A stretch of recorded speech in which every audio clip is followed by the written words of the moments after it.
Dilip Kumar shooting कर रहे थे कोयंबटूर में। फिल्म थी आजाद। इस शूटिंग के दौरान एक दिन डायरेक्टर श्रीमालू नायडू ने दिलीप कुमार को लोकल बिजनेस कम्युनिटी से मिलवाने के लिए एक ग्रैंड लंच का आयोजन किया। इस लंच में शहर के और तमिलनाडु के बड़े बड़े बिजनेसमैन इनवाइटेड थे। पारंपरिक तमिल भोजन का इंतजाम किया गया था। सबसे पहले सभी लोगों के सामने केले के पत्ते बिछाए गए, फिर एक एक करके पत्ते के ऊपर व्यंजन परोसे जाने लगे।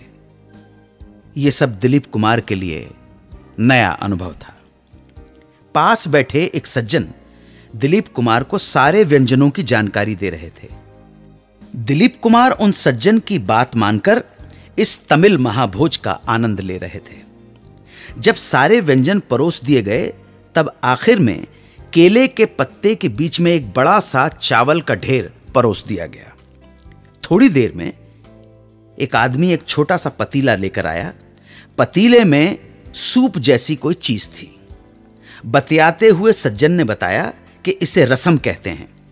परोसने वाला पतीला लेकर जिसके पास भी जाता वो व्यक्ति अपने हाथ की अंजलि बनाकर उसमें रसम भर लेता और फिर चरणामृत की तरह उसे सुड़ुप सुड़ुप करते हुए पी जाता।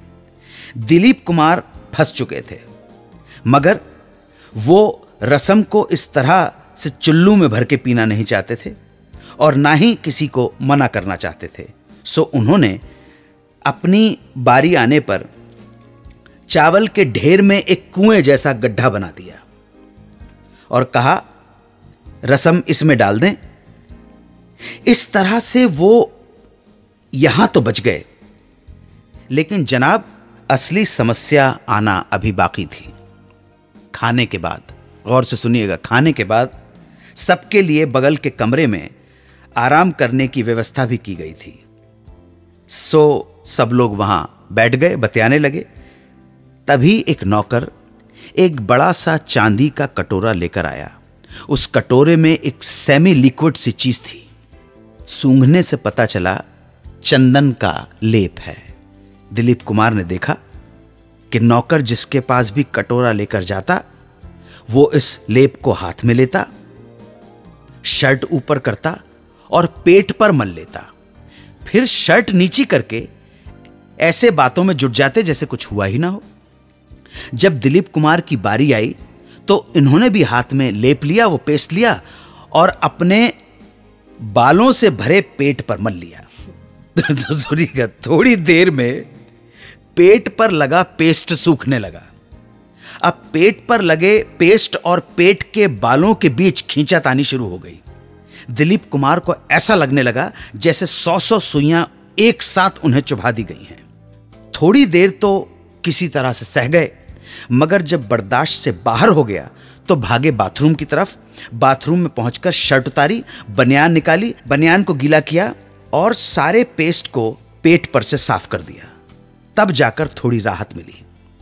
बनियान बेकार हो चुकी थी, इसलिए बनियान का गोला बनाकर बाथरूम की खिड़की से बाहर फेंक दिया।